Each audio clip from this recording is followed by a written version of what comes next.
Hey yo guys, I'm here to give you my WrestleMania 25 predictions. The video everyone's been waiting for, as I keep getting messages, when are you going to do your predictions? When are you going to do your predictions? I mean, it's finally here, people.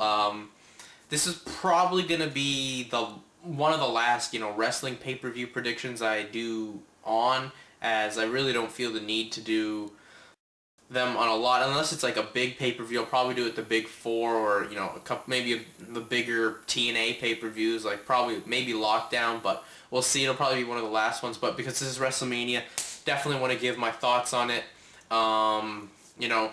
Really, the build to WrestleMania this year has been definitely one of the weaker ones, probably the weakest since WrestleMania 13, which was about a little more like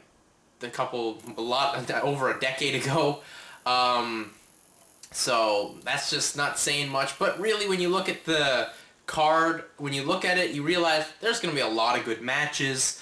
There's a lot of matches that can steal the show, in my opinion. There's at least 3 or 4 that could really steal the show.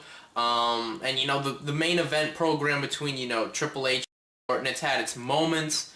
I think, that they're going to pull out all the stops in that one. The only match I'm really disappointed with the build-up is the triple threat with, Edge, John Cena, and Big Show, as those guys can probably put together a good match, but the reason they're having a match, I mean, it's more about Vicky Guerrero than the belt. That's not good. I mean, at least on SmackDown, Edge cut a strong promo about that aspect. But, why didn't you use Edge to talk more often than you did? It was more about Vicky Guerrero, and I just hated that, but whatever. Anyways, let's just get to the predictions here. First of all, I just say I'm amped for WrestleMania, as, I normally am. I mean, I've been going through my ritual where I normally just watch as many, matches from previous WrestleManias. Like, I've been watching WrestleMania 10's opener with Brett and Owen, Kurt Angle and Shawn Michaels, Edge and Foley from 22. Just a whole plethora of... I've finished WrestleMania 11, which is not one of the greater WrestleManias. To me, the best match by the guys that, were under contract was the Shawn Michaels Diesel match. Lawrence Taylor and Bam Bam Bigelow is actually a pretty good match with a celebrity. And I just finished up 24 a couple moments ago, and from last year, and I loved the pay-per-view. I mean, if you really look at it, WrestleManias from the past, maybe last 5 to 7 years have been actually the real strong WrestleManias. 17, 19, 21, 22, 23, and 24. So, I mean, those are the real strongs. But anyways, I'm getting sidetracked here.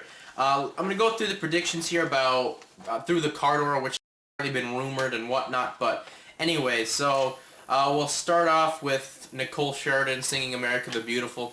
Whatever, they was getting a celebrity to do that. At least they're getting a singer, unlike, at WrestleMania when we had Mean Gene sing, I believe, was it God Bless America or the U.S. National Anthem? I can't remember, but holy crap, was that horrible.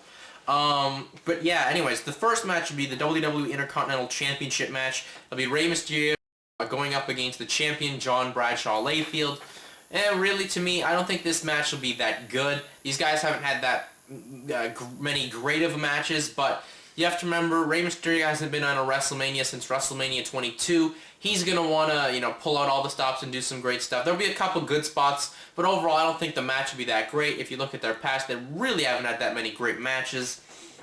There has been really existent build for this match. Like, the match was announced by Michael Cole, just being like, oh yeah, we're going to have an Intercontinental title match at WrestleMania, so whatnot. I mean, they had a match on Raw last week. It was okay. It's something what I'm expecting to see on Mania.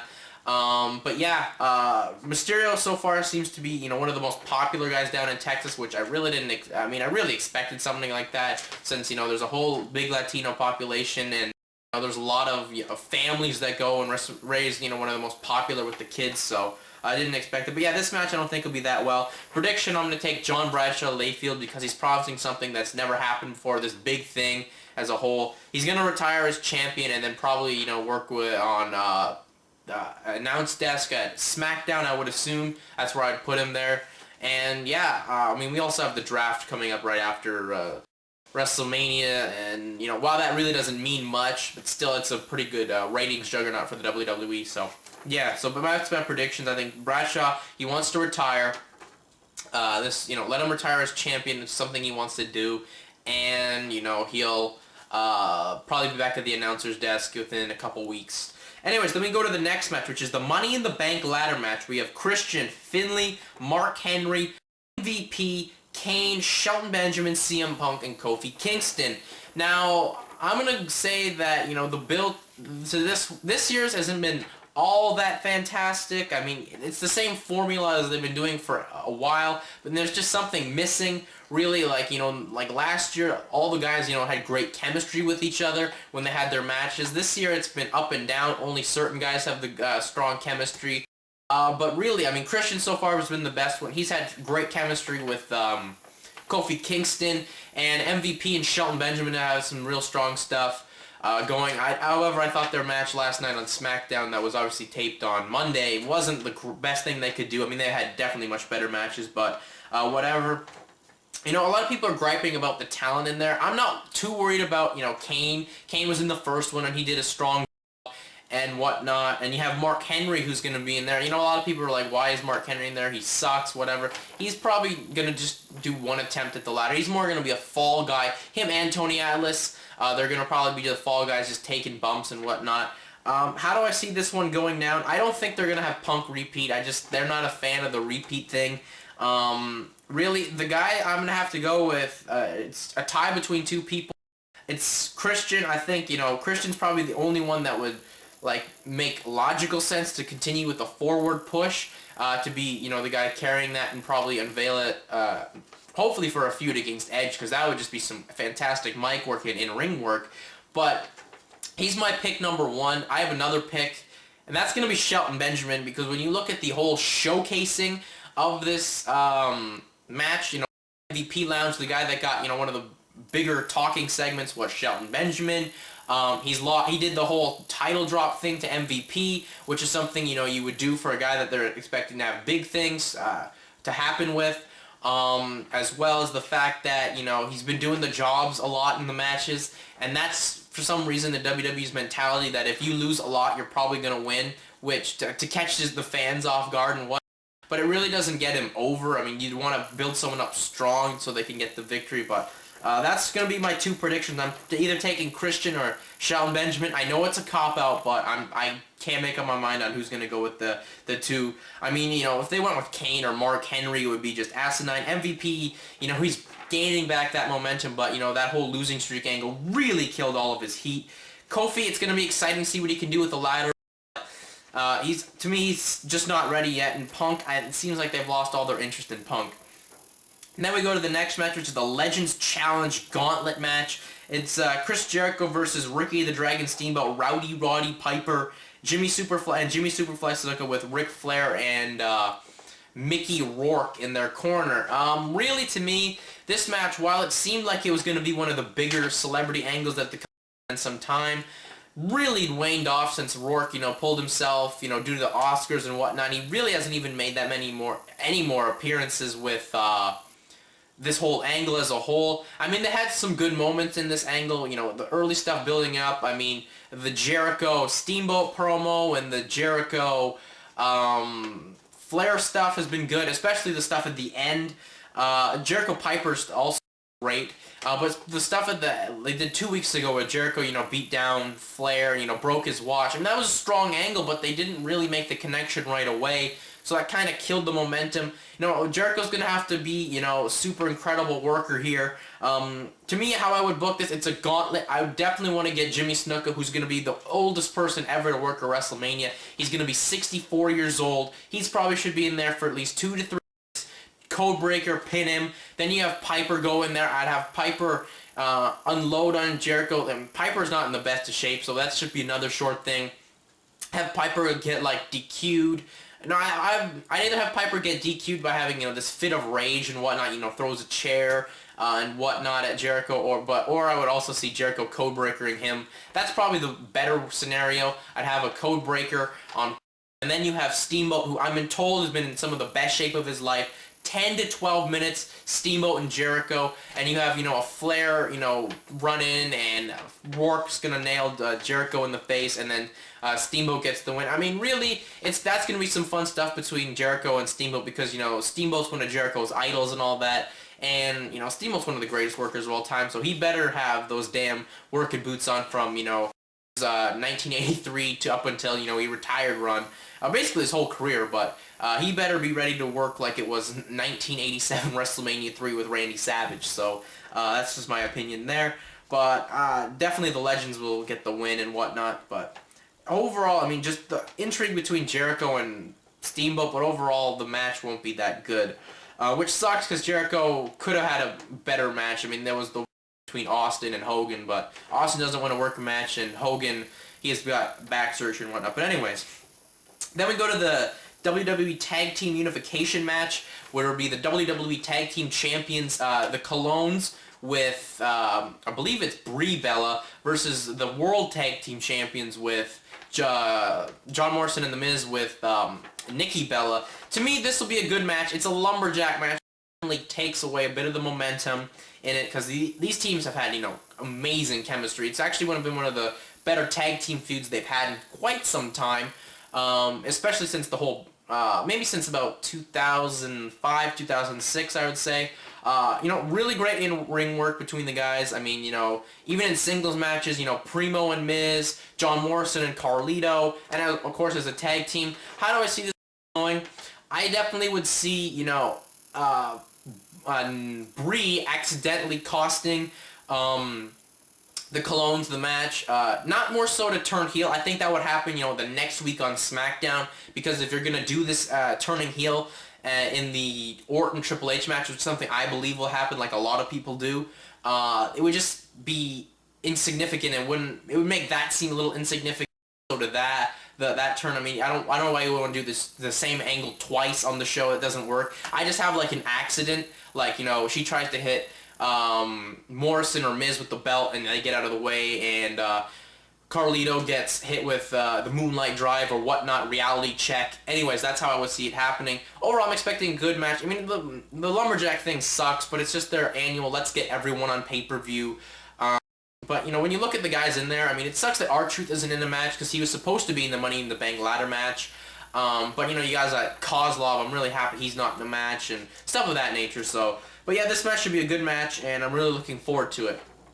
Then we go to the next match. This could be a show stealer, people. It's Extreme Rules, Matt Hardy versus Jeff Hardy. The whole angle is clearly the copycat of Bret Hart versus Owen Hart. A fantastic angle. But the thing that this one, will continue to need is timing. It's unfortunate that, WrestleMania was so close because the key to the Bret versus Owen angle was time. It's like I said earlier in previous videos, it started back in November of 1993. It ended about in, about November 1994. You actually could say it ended about January 1995, but the more in-ring work between those two ended in 94. But anyways, that's what this needed at the time. But anyways, they rushed it. Matt's cut some pretty good promos. The stuff he did, talking about Jeff's house burning down and his dog Jack, whatnot. That was some great stuff. I mean, the reason that Matt was jealous, I don't think is that strong because, he was jealous that Jeff was champion. But if we were Matt Hardy got Jeff Hardy that title shot, as well as the fact that, Matt was also a champion. Yeah, it was ECW champion, but still he was a champion of a brand and, the star of a show for quite some time. So that doesn't seem right. But overall, I'm expecting a great match. It's Extreme Rules. Jeff, for a guy that missed WrestleMania last year, he's going to do some crazy stuff. I mean, if you've seen the video where him at Stadium and just checking out the stadium saying, it's a great place. And he's like, there's lots of stuff to jump off. And I just thought, fuck, he's going to kill himself, isn't he? Really, it's going to be a great match. These guys are going to have so much good chemistry. I mean, they had a feud previously, but that was, where they saw the Hardys more as a tag team more so than singles. Definitely all the time has, gone on since then. Both guys are great singles, and another great match. This could be a show stealer, people.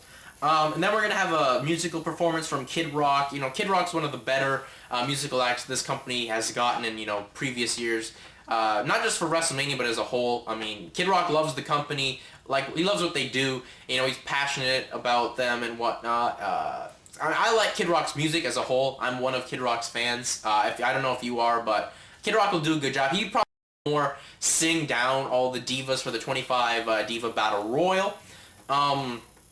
So, yeah, anyways, that's which would be the next match. It's going to be, you know, include the likes of Melina, Mickie James, Beth Phoenix, Michelle McCool, you know, Sunny will make her second, you know, return to the company.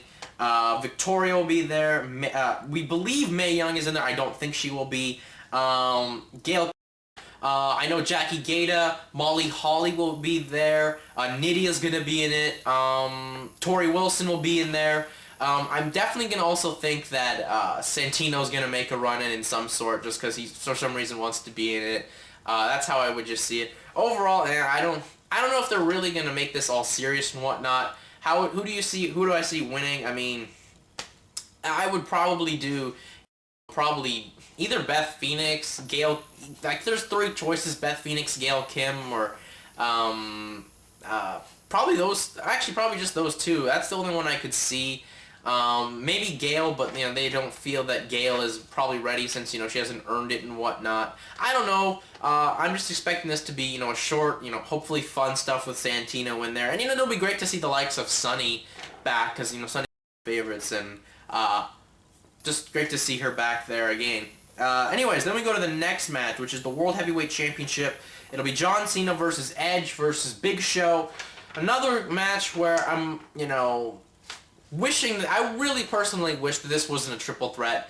As if you've seen, you know, the video package they air, they've even uploaded on, you know, to their WWE Universe account here on YouTube. The video package comes off so much better between Edge and Cena talking about their history and that they've had a past, and Big Show just comes in, I make history all the time. I mean, no, that just ruins it to me. You know, I'm not going to hate on Big Show. I think Big Show has actually put on some really strong work ever since he came back at No Way Out of last year. I'm a fan of Big Show's work, but I mean, like I said earlier, the storyline is just too wacky, too kiddie for, you know, a big variety of the fan base to get into. I know that they're marketing to kids and whatnot, but still a lot of, you know, teenagers, you know, my demographic, and, you know, a lot of people older still watch the product. I mean, I don't think that's the best storyline. I mean, I just think it's a shame that Edge cut such a great promo on an episode of SmackDown that probably not a lot of people watched.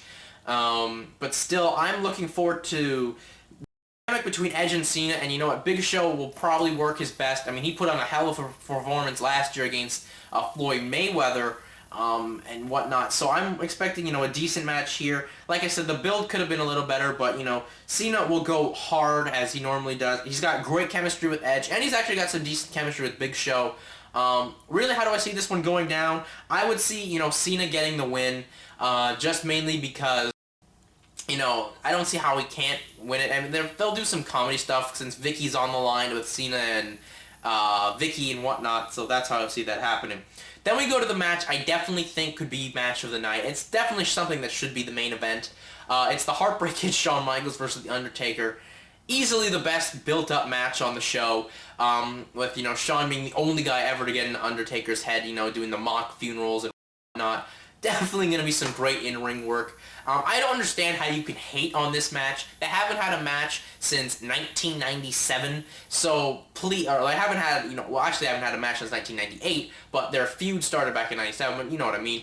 Anyways, this will be a fantastic match. I definitely don't have to say any more about what they're going to do in the ring. Excuse me, words can't describe how awesome that's going to be. You know, like I said, the build-up has been great. Definitely the best built-up thing. I mean, I said it was the easiest one to build up. I mean, two established stars. They just have to depict which direction they want to go. I like how they have Shawn as the subtle heel in here. It's going to be fine. Excellent stuff that will happen here. Undertaker normally goes awesome at Mania, as he has in the past couple of years, and Shawn is Mr. WrestleMania, so expecting some great stuff. Definitely see Taker winning. I don't see, there's no way in hell that they have go over Taker. I mean, the streak is just too important to WrestleMania. But yeah, and then anyways, we go to the main event, which is the WWE Championship. Triple H defends up against Randy Orton. Definitely Legacy will be in his corner, and I don't know if they'll have Steph come out, but really I'm expecting these guys to have a good match. You know, something, you know, their last man standing match about, I believe it was No Mercy of '07. You know, something that good, you know, great, where they have good chemistry and whatnot. Like I said, the build to this one has been up and down. I mean, they had, you know, the whole angle how it started with, you know, punting Shane, RKO to Steph, and then, you know, the great promo that Triple H and Orton cut. But then it just went downhill a little bit, you know, with that whole home invasion thing, which I thought was stupid. Like, how is Orton supposed to heal when a man is breaking into his house? Retarded, if you don't mind me saying. And then you had Triple H kill Cody Rhodes, which whatever. And then they completely changed their mind on how they wanted to book it. Like he said, 1 down, 2 to go. Like, clearly Ted was supposed to be next, so they decided to save him. And then they had, you know, Triple H leave the building. He had Steph show back up and was like, what the hell is this? What's the point of the angle now if, you know, she's fine? But then they saved in with Randy DDTing her and, you know, kissing her and whatnot. To me, then the final edition of Raw last week with, you know, the McMahons coming back and, you know, brawling with Legacy. I was fine with them coming back, actually, with Vince and Shane coming back, but don't brawl, no physicality before Mania. You should have just left us on a cliffhanger, like, you gotta see Mania to see what happens. I would have done that. It would have been so much better, in my opinion, but whatnot. Anyway, this match should be fine. How do I see this one going? I've already made mention. I think Steph will turn on Triple H because everyone clearly sees this thing being a setup all along. In reality, it would be kind of weird that it would be a setup, but it's going to be a setup. It's the wacky world of pro wrestling. Anyways, that's how I see it. Overall, I'm expecting a great show. Yeah, I'm really looking forward to WrestleMania. I guess before I leave, I just want to make some quick comments on the Supercard of Honor 4 show with, you know, Jerry Lynn beating Nigel McGuinness. You know, of course, on the message boards, people freaked out that, oh my god, at least, you know, no longer they can say Xavier's the worst champion in Ring of Honor and all that stuff. Guys, come on, Ring of Honor, Jerry Lynn will be a short-term champion, okay? Jerry Lynn will, you know, have this belt for like 3 to 5 months, maybe 6 tops, drop it to Tyler Black, as, you know, him and Tyler have great chemistry and whatnot, and he likes Tyler a lot, and Tyler's clearly the chosen one that they want to go with. That's how I see that happening. I mean, thank you, Nigel, for such a strong run, especially working with, you know, 2 torn biceps. Like, I believe he's still going to work the pay-per-view tonight, which is just insane, me saying. You know, definitely, I heard he cut a nice promo, you know, a great, you know, goodbye, not a goodbye promo, but a great promo saying that, you know, about all the sacrifices of being the champion and whatnot. Hopefully the Ring of Honor fans realize how great of a talent Nigel McGuinness was. I mean, I just found it absolutely asinine when he first won the belt that they were all mad they didn't want to work the Glory by Honor shows because he had concussions and whatnot. Maybe you should read about, you know, the fact that concussions, you know, are, you know, it's very severe and, you know, may have caused to the death of Benoit and all that crap, not crap, but all that stuff that transpired over the, you know, summer of 2007. So, I mean, come on, let the guy have some time off. I mean, he did a fantastic job. I mean, he worked the whole match with Aries back in the first pay-per-view for 2008. You know, with basically a concussion, a severe concussion going headfirst in that guardrail after the heat-seeking missile from Aries. Great stuff. Love the man's promos as the heel. Did some great commentary on, you know, the pay-per-views and DVDs. You know, his matches with, you know, Danielson, Kevin Steen were good. And basically anyone on the roster had a good match with. Really, so thanks, Nigel, but I think let's give Jerry Lynn a chance. He's not going to be champion for long. I bet Jerry even knows he's going to be champion for not that long. But yeah, that's my thoughts on that. I heard the show was great, especially Kenta and Davey Richards and Nakajima strong match. But yeah, great. So far the weekend is great as I expected it to be. If you have thoughts on Ring of Honor or the Hall of Fame, put a comment on the last video. Your WrestleMania review comments can be on this one.